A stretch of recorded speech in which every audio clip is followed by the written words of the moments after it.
Et nous sommes de retour au plateau pour la dernière partie de cette émission. Nous abordons notre quatrième sujet. Nous parlons à présent du Togo, bientôt des compteurs prépayés pour tous. Les Togolais connaissent le compteur Cash Power, mais ce n'est pas obligatoire jusque-là pour les Togolais. Mais à voir les crises que traverse le pays en matière d'énergie, une nouvelle disposition entre en jeu, et ce pour 2 ans avant qu'elle ne soit effective sur toute l'étendue du territoire.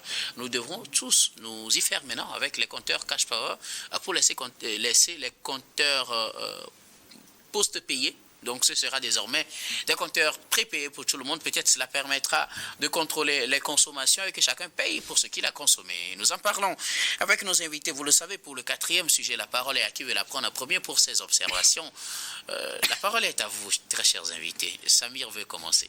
Ben écoutez, docteur Guillaume, je pense qu'il est important également d'apporter une petite précision. C'est vrai qu'on appelle généralement compteur cash power, mais au fait, le nom conventionnel, c'est des compteurs intelligents après paiement. Donc c'est véritablement... C'est le compteur prépayé. Voilà. Nous l'appelons cash power. C'est ce qui est... Après paiement, voilà. Je pense que c'est peut-être une nouvelle appellation pour nos fidèles téléspectateurs qui nous suivent ce soir désormais, de faire en sorte que le langage puisse évoluer véritablement. Je pense que vous l'avez évoqué, la SOET, qui est la compagnie énergie électrique du Togo, qui est une société d'État d'ailleurs, qui a connu des hauts et des bas, puisque la SOET à un moment donné a été privatisée, après l'État a repris le contrôle et tout. C'était devenu entre-temps Togo Électricité et puis depuis un certain temps, malgré les problèmes que la SOET rencontre, problèmes de gestion, problèmes donc de réseau de distribution de l'énergie électrique vétuste, problème de capacité de production d'énergie électrique, elle tient toujours. Et c'est les populations qui en pâtissent, qui payent le lourd tribut avec des coupures intempestives par le temps. Je pense que depuis quelques années, ça commence par se stabiliser. Et d'ailleurs, même, je pense que la SOET a annoncé des coupures pour les 29 et 30 octobre pour certains quartiers. Vous voyez que nous ne sommes pas encore sortis de notre problème véritablement. Donc la SOET a lancé une vaste opération de modernisation de son réseau de distribution avec pour principale mesure la généralisation des compteurs intelligents après paiement, donc les compteurs prépayés cash power sur l'ensemble du territoire.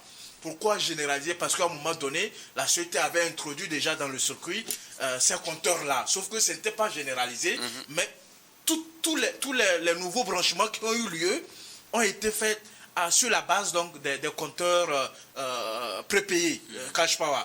Donc tous ceux qui, à l'heure où nous sommes en train de parler, tous ceux qui sollicitent de nouveaux branchements dans leur construction ou dans leur concession, dans leur ménage et tout, c'est le compteur qui est donc utilisé donc, par la compagnie énergie électrique du Togo. Sauf que cette fois-ci, ça doit prendre en compte ceux qui ont déjà les anciens compteurs. Oui. C'est-à-dire que les compteurs que les ménages utilisent à la fin, on leur apporte des factures. Donc, c'est-à-dire que c'est consommation après paiement.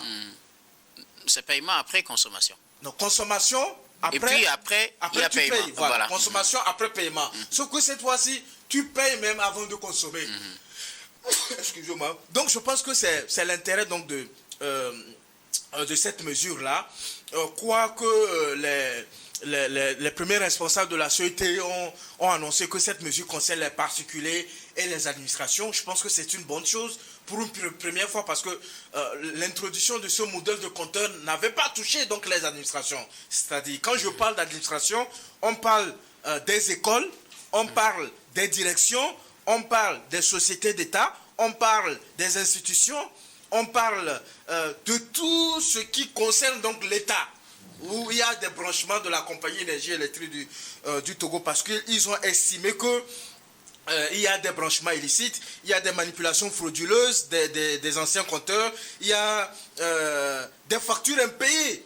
Je pense que c'est le plus gros problème de la société. Après le problème de gestion, bien sûr, parce que les journalistes, vos confrères, ils ont relayé un certain nombre d'informations liées à la gestion qui n'était pas véritablement saine, donc des finances publiques au niveau donc, de cette compagnie-là. Et d'ailleurs, même au cours de ces dernières années, il y a eu changement donc, des responsables à la tête donc, de la société. Et certaines mesures qui ont été annoncés par la société, entre-temps, ont été véritablement mal accueillis par la population, qui ont occasionné donc des manifestations, des grognes et tout cela. La société a dû reculer véritablement. Et donc je pense que pour cette fois-ci, cette mesure est une mesure très très capitale, parce qu'en fait, ça permet d'assainir, comme ils l'ont dit, d'abord le secteur, garantir une meilleure qualité de service et surtout de préserver la viabilité économique donc, de la société. Et donc, vous savez que la production de l'électricité coûte cher véritablement. Parce que dans le circuit de la fourniture de l'énergie électrique, tout part de la production. D'ailleurs, même vous savez que depuis un certain temps, l'État a ouvert le secteur aux opérateurs du privé, aux opérateurs économiques du privé, et ce qui a donc amené l'installation des stations solaires un peu partout sur l'étendue du territoire, parce que le coût est énorme et l'État n'arrivait pas à supporter à lui seul véritablement le coût de la production de l'électricité. Ensuite, vous avez l'installation donc du réseau électrique, qui est aussi cher. Vous voyez les poteaux qu'on installe là, c'est à coût des milliards. Vous voyez les postes de transformation, on les appelle, ils ont un terme technique également et tout cela. Tout ça là, il faut entretenir. Il faut d'abord installer, après il faut entretenir. Et ce qui permet de faire tout ça là, c'est l'énergie que la société vend.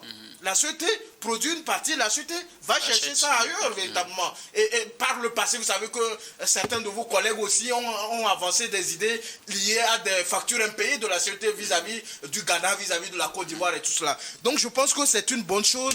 Ça permet véritablement de résoudre ces problèmes, notamment le problème crucial donc des administrations qui sont considérées comme une grande partie donc des factures impayées donc de la société. Donc l'administration n'honore pas à temps donc ces factures là. Cela ne permet pas à la société d'assainir donc sa gestion financière et d'être viable véritablement économiquement pour faire face à ces créanciers. Donc je pense que c'est une bonne chose. La société même a annoncé que cela sera accompagné donc des séances de sensibilisation et d'accompagnement. Et peut-être une petite précision pour terminer. Docteur Guillaume, je pense qu'il est important que nos téléspectateurs le sachent véritablement, parce que le compteur c'est la propriété de la société. Vous ne payez pas le compteur, vous payez le branchement. Mais il faut faire une distinction. Vous ne payez pas le compteur parce que le compteur demeure la propriété de la société. Vous ne payez que le branchement. Vous voyez, il y a quelque temps, il y a le fonds. Mais ce n'est pas souvent l'impression qu'on a quand on va solliciter un compteur prépayé ou. Il ne faut pas amalgamer. Moi, je suis allé aux informations. Je ne refuse pas, je ne rejette pas votre information. Et aujourd'hui, on donne la possibilité à nos concitoyens, avec le fonds Tinga, de véritablement échelonner le paiement donc, du branchement. Donc je pense que dans le secteur de l'électricité, il y a énormément de réformes qui ont été faites, il y a énormément de mesures qui ont été prises. Et les autorités togolaises, fort heureusement pour nous, docteur, ils sont conscients, ces autorités sont conscientes donc des défis dans le secteur. Et le premier responsable, celui qui a reçu le mandat donc électif des populations, le président Fogna Singbe, ne ménage aucun effort avec la disponibilité donc de ses collaborateurs, notamment ceux qui sont en charge de ce secteur-là, à améliorer davantage notre capacité de production, notre capacité de distribution et notre capacité à apporter de l'énergie dans les zones les plus reculées, dans les amont les plus reculés. Et je pense que nous devons saluer et appeler donc les autorités à faire davantage. Merci beaucoup à vous, Samir Ourosama. Je ne sais pas qui veut aller à la suite de Samir Ourosama pour prendre la parole. Louis veut y aller. La société veut, à travers ses compteurs prépayés maintenant, minimiser les tricheries, les mauvaises foi, les branchements illicites, tout ce qu'il y a comme perte, les factures impayées, et les surconsommations qui font que la société n'arrive pas à faire face à ses besoins et fournir l'électricité en permanence aux Togolais. La société veut changer de stratégie. Ce sera désormais les compteurs prépayés. Oui, justement, on met désormais l'option sur la rationalisation et la transparence dans la gestion de la société. Il y a des chiffres ou bien des stats vous disent que la société enregistre plus d'1 milliard de francs CFA de pertes liées au branchement sauvage, aux manipulations frauduleuses et justement au non-paiement de factures chaque année. Donc ça veut dire que c'est une perte énorme pour l'État. Mais quand vous voyez aujourd'hui la question que beaucoup de gens se posent, est-ce que la société même n'est pas aujourd'hui son propre fossoyeur. Parce que là, on met le focus sur la gestion. Ça veut dire que jusque-là, la gestion même de la société est épinglée. La gestion de la société laisse à désirer, d'autant plus qu'on nous dit qu'il y a d'abord des pertes. S'il y a des pertes, c'est une société étatique. Ça veut dire qu'avant son installation, on aurait justement pensé à cela. On aurait justement imaginé qu'il y aura justement ces citoyens malhonnêtes-là qui auront la manie justement de vouloir dribbler l'État. Et si ce problème n'est pas résolu, je pense que c'est une gestion mauvaise. L'État s'est monté incompétent dans la gestion en fait, de l'électricité. C'est pour ça que je dis que... L'État... Oui, mais c'est une société étatique après tout. Donc, ça dit que ceux qui s'occupent en fait de la gestion de l'électricité ont failli dans ce sens-là. Donc, ce qui est, c'est que c'est un sujet, c'est un dossier qui illustre parfaitement qu'aujourd'hui, ce secteur-là a des difficultés internes parce qu'on a eu à vivre récemment, ou bien on sort à peine en fait des délestages. Vous avez parfois, vous vivez pendant toute une journée, vous avez à peine de l'électricité et on en a vécu pendant 2 ou 3 mois jusqu'à ce que les autorités ou bien les voies compétentes en fait ne montent au créneau pour nous expliquer la situation. Et donc, il y avait cette version-là des autorités togolaises, mais quand vous creusez, vous allez justement vous rendre compte que nous sommes victimes de la mauvaise gestion. Je reviens sur ça. Et donc aujourd'hui, on est obligé en fait d'obliger tout le monde, tous les consommateurs à aller vers un compteur prépayé. Alors que dans l'ancien système, vous avez le choix entre le compteur prépayé et le compteur post-payé. On va vers le compteur prépayé. Des dispositions n'ont pas été justement prises pour dédommager les consommateurs. Parce qu'après tout, pour avoir un compteur prépayé, c'est une demande également qui se fait et ça demande, ça également, ça a un coût. Donc le compteur prépayé aussi a un coût. Mais est-ce qu'aujourd'hui... C'est ce que Samir explique que c'est le prix du branchement, c'est pas le compteur même qu'on paye. Voilà, ça veut dire que vous pouvez l'avoir. Mais une chose est sûre, c'est que vous allez payer. Il ne faut pas que les gens pensent que quand on a dit que le compteur est gratuit, donc vous allez appeler les gens et puis on va vous le changer gratuitement. C'est compliqué parce que quand vous sort un peu la tange, ou bien quand on vous fait la facture, vous allez voir qu'il y a quelque part, on dit entretien de compteur et tout cela, ça se perd. Donc, c'est pas un système aussi facile que ça. C'est pas, à un moment donné, je me dis que c'est réservé aux gens d'une classe donnée. Donc, aujourd'hui, tous les ménages sont obligés de se converger vers là. C'est pour ça que je dis qu'on est en train de tendre vers une violation flagrante, en fait, des droits des consommateurs. D'autant plus qu'il n'y a pas de dédommagement. Vous avez, l'État ne vérifiera pas, ou bien l'État s'en faudra si vous avez les moyens ou pas. Pour l'État, ça ne compte pas. L'essentiel aujourd'hui, c'est de mettre un blackout sur les compteurs post-payés. Donc, je crois que tout cela n'est que la résultante ou bien la conséquence néfaste d'une mauvaise gestion qu'on a eu justement à constater jusque-là tout au mauvaise gestion ou des fois aussi, il faut le dire, mauvaise foi des utilisateurs. Mauvaise foi des utilisateurs. Parce qu'il y en a qui ont des factures qui ne payent pas, il y en a qui ont fait des branchements illicites, il y a plein de choses. S'il y a un ménage qui a des factures impayées, je crois que les tests de la CDA, en fait, de la CT recommandent en fait aux agents d'aller couper. Mais on ne recouvre pas la facture, c'est ça le problème aussi. Non, mais attendez, mais est-ce que réellement, je ne pense pas que ce sont les petits ménages que nous avons qui consomment à peu près. Je ne parle pas uniquement des petits ménages. Je ne parle pas uniquement des petits ménages. 50 kWh par mois qui contribuent justement à ces pertes financières-là. Il y a un dossier qui est sorti récemment. Justement. Et qu'on dit que les ministres ne payent pas les factures, les autorités ne payent pas des factures, les hauts gradés, les DG ne payent pas des factures. Pourtant, ce sont eux qui sont les gros consommateurs. Vous allez dans leur maison, c'est des gens qui ont des véhicules, qui ont des fauteuils massants et glacés, qui méritent justement d'être au frais tous les jours. C'est pour ça que vous allez voir qu'ils ont leur climatiseur allumé 24 heures sur 24 heures. Et ce sont eux les gros consommateurs. Et pourtant, c'est eux qui ne payent pas les factures. Alors, donc, ma question, Louis Kamako, oui, que ce soit les petits consommateurs et les gros consommateurs, est-ce que cette nouvelle disposition, selon vous, va permettre de résoudre le problème? Non, je ne pense pas. Parce que là, on est en train justement de fermer le tuyau au menu frottant. Mais cette nouvelle disposition concerne tout le monde, même les grandes sociétés. Ça concerne tout le monde. Maintenant, c'est-à-dire que les pertes sont là. Il va falloir justement les recouvrer. Mais ce n'est pas aujourd'hui. Parce que si... Mais ça limite quand même les dégâts. Si quelqu'un, on connaît un peu comment ça se passe au Togo, on a vu des gens qui sont ministres depuis 20 ans, et depuis ça veut dire que depuis 20 ans, eux ne paient pas la facture. Mais je vous disais tout à l'heure que ce sont ces ministres-là qui sont les gros consommateurs. Et aujourd'hui, le problème se pose justement parce que la société a des difficultés financières. Et donc, il va falloir justement arriver à recouvrer ces fonds-là perdus avant de justement d'envisager une telle solution. Donc, je crois qu'on va aller au compteur prépayé, mais le problème va demeurer. Parce que je l'ai dit, le côté visible de l'iceberg, c'est justement cette gestion frauduleuse-là qui a été constatée à la direction de la CET. Merci beaucoup à vous, Louis Kamako. Constant Lemou, la CET veut changer de stratégie. Désormais, ce sera des compteurs prépayés pour permettre à tout le monde de payer exactement ce qu'il consomme. Oui, c'est une mesure pour permettre à la CET de faire peau neuve. Depuis son existence, il y a je ne sais combien d'années, combien de décennies, la CET a toujours utilisé les compteurs, disons, physiques. Traditionnels. Les compteurs traditionnels et les factures sont fournies à la fin de chaque mois.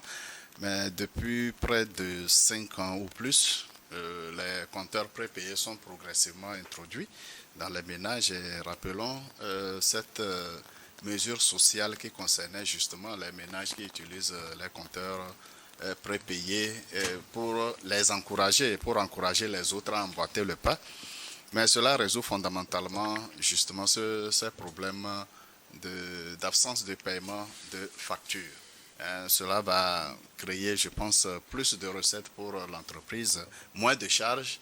Rappelons que ceux qui passent pour distribuer les factures, relever les compteurs, ce sont des gens qui seront en moins dans le personnel, parce que désormais, les consommateurs iront eux-mêmes à la CET acheter leur consommation et ce personnel, on n'en aura pas grand besoin. Dans les agences de transfert pour créditer. Voilà, justement. Voilà, le donc, paiement dans qui sa est en propre train chambre, on d'être peut le faire. digitalisé, je pense que Donc, vous craignez pour la perte d'emploi? C'est un peu le chômage qui va aussi prendre un coup. Naturellement, on devrait plus s'inquiéter du paiement ou non par les autorités de leurs factures parce que le ministre des Finances, de l'économie et des finances, le ministre des Finances et du budget actuel a, je pense, pris une mesure qui coupe court avec la consommation et le paiement par les autorités, les ministres et autres. Même si ce n'est pas totalement éradiqué, c'est quand même une mesure à saluer qui a permis de résoudre une grande partie de ce problème de non-paiement de la consommation d'électricité par les administrations. Rappelons-le, la consommation des ayants droit d'antan, c'est-à-dire ceux qui consommaient à domicile, mais dont les factures sont supportées par les administrations. Je pense que ça a drastiquement diminué grâce à cette mesure du ministre de l'économie et du budget. Alors, désormais, j'espère que la CET aura plus de moyens pour étendre rapidement le réseau électrique pour limiter le danger que constitue ce que nous appelons les branchements araignées, oui, qui participent à la consommation frauduleuse parce que il y a certains qui ont effectivement la possibilité de truquer les compteurs, limiter le marquage, et ce qui constitue vraiment un manque à gagner pour la société. C'est une très bonne mesure. Il revient encore à la CET, surtout à sa partie communication, de sensibiliser, d'utiliser les médias tels que le vôtre, New World, qui est très écouté partout dans... de passer par le regard croisé. Passer par le regard croisé, pourquoi pas, pour communiquer suffisamment sur l'application de cette nouvelle mesure pour permettre aux citoyens. Le Togolais n'est pas difficile lorsqu'on lui explique, il comprend et puis il est assez... il a quand même le sens de responsabilité, le sens de civisme pour respecter une loi, une mesure qui ne le pénalise pas, mais qui lui permet de mieux maîtriser sa consommation et autres. C'est une mesure quand même intéressante, pourvu qu'elle soit bien gérée, bien maîtrisée, pour qu'il n'y ait pas de nouvelles fraudes derrière ces consommations prépayées comme nous le subissons de la part de la téléphonie qui nous vole quelquefois nos abonnements, qui nous volent véritablement nos abonnements. Alors, je souhaite vivement que ces compteurs prépayés, ce système soit mieux maîtrisé pour que les consommateurs ne soient plus victimes. Merci beaucoup à vous tous pour vos contributions. Nous arrivons pratiquement à la fin de ce numéro. Samir veut ajouter quelque chose, mais très rapidement. Absolument. Je voudrais juste rassurer le doyen que la société a pris toutes les mesures adéquates, que le remplacement des compteurs se fera de manière progressive et coordonnée. Et je voudrais aussi lui rassurer de la fiabilité de ce compteur, puisque ce compteur n'est pas à sa première introduction. Comme vous l'avez rappelé, ça fait plus de 5 ans que le compteur est dans le circuit. Ça veut dire que la société a analysé cela. Et d'ailleurs, même, il y a de cela quelques temps, ils ont procédé à l'actualisation de ce compteur-là. Nous avons eu, pour ceux qui utilisent ce compteur-là, à taper un code pour pouvoir actualiser donc ce compteur prépayé que nous utilisons. Et donc, je pense que c'est une bonne chose. Et ce que nos compatriotes devraient comprendre, c'est que, en fait, l'extension du réseau de distribution se fait en fonction de notre capacité de production ou de notre capacité à servir. Vous allez vous rendre compte que dans certaines parties donc dans certaines parties du pays, il y a des poteaux qui sont déjà placés, mais la CET n'a pas encore procédé à l'extension du réseau parce que ce sont des calculs qui se font véritablement pour s'assurer de la disponibilité de l'énergie. Et donc, nous devons garder notre patience et aussi diversifier notre source d'approvisionnement en énergie électrique avec le solaire également qui est véritablement sur le marché et qui offre véritablement des possibilités très efficaces de nous connecter à l'énergie électrique. À vous tous pour vos contributions. Nous allons faire un dernier tour de table. Ce sera pour vos mots de fin sur un sujet de votre choix. Je commence par vous, Louis Kamako. Non, je voudrais faire un clin d'œil à M. Degbe Kokou Dagbe qui était à l'honneur hier. C'est un maire, maire du Yoto 3 qui a été réélu récemment grâce à son dévouement, à son engagement pour un développement participatif. Un maire très efficace sur le terrain. Très efficace, très proche de la communauté. Donc tout cela lui a fallu sa réélection. Donc félicitations à lui, je le dis parce que ça n'a pas été du tout facile. Mais il a su tirer son épingle du jeu, donc félicitations à lui. Et le message principal, c'est qu'il continue justement par avancer, même si les gens essaient de lui tirer vers le bas. Et voilà, je profite également pour saluer la sincérité et l'honnêteté de certains gens, de certains patriotes qui l'entourent, à l'image de M. Afan-Oubo, Kousoke Wilfried, que j'appelle affectueusement Osofo, et également Wilfried Jagli. Donc, que le travail continue. Jusque-là, ce n'est qu'une partie remise. La population de Yoto attend encore beaucoup d'eux. Merci beaucoup à vous, Louis Kamako. Je rappelle que vous aviez voulu vous essayer à la question électorale. Malheureusement, vous n'êtes pas maire, mais bon, ce n'est que partie remise, comme vous l'avez dit. On reviendra justement en force, parce qu'on a l'expérience et on sait de quoi il est question. Merci beaucoup. Joyeux anniversaire également à Monsieur le maire Louis Kamako. Vous êtes journaliste et analyste politique. Merci d'être passé sur ce plateau. Merci à toi aussi pour la qualité et l'élégance avec lesquelles tu conduis le débat. C'est toujours un plaisir pour moi. Il est partagé. Alors, Constant Lemou, vos mots de fin. Mon mot de fin est un mot de félicitations à Monsieur le Président de l'Assemblée nationale, Monsieur Selom Klassou, qui n'est pas un transfuge politique, il n'est pas non plus un opportuniste, mais un militant de premières heures, depuis le RPT jusqu'à UNIR. C'est un homme droit, politiquement correct et de gestion efficace. Je pense que l'ensemble des députés ont vu juste en portant leur choix sur cette personnalité qui, je ne doute à aucun moment, conduira véritablement l'Assemblée nationale vers un lendemain meilleur. Merci beaucoup. Et qui impactera sensiblement la vie de nos concitoyens. Merci. Constant Lemou, vous êtes analyste politique. Merci d'être passé sur ce plateau. C'est moi qui vous remercie. Samir Ougosama, vos mots de fin. Ben écoutez, Dr Guillaume, vous savez que Louis Kamako a félicité le maire de Yoto 3. Vous voulez le féliciter doyen a le maire félicité le président de l'Assemblée nationale.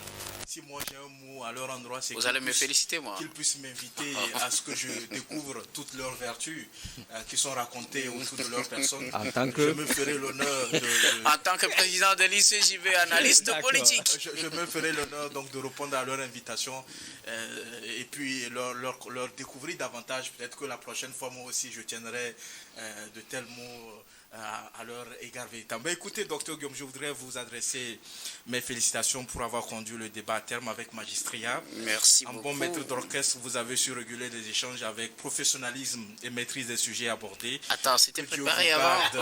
Que Dieu vous garde sous sa protection et bénisse le Togo. Merci beaucoup à vous, Samir Obosama, pour ces mots gentils à mon endroit. Et félicitations pour votre cravate. Merci beaucoup. Nous disons également merci donc à toutes les équipes techniques et rédactionnelles qui nous ont aidés à préparer, à présenter cette émission. Merci à Aimé Roland Komlagan, Messi et à Klesop Pinyang à la réalisation. Merci à Pierre Kobanikwa et Seigneur Wampa à la diffusion. Merci à Stéphane Kouano à la caméra et surtout à vous très chers téléspectateurs de nous avoir suivis. C'est la fin de ce numéro de Regard Croisé. Je vous retrouve demain avec le même plaisir pour un autre numéro.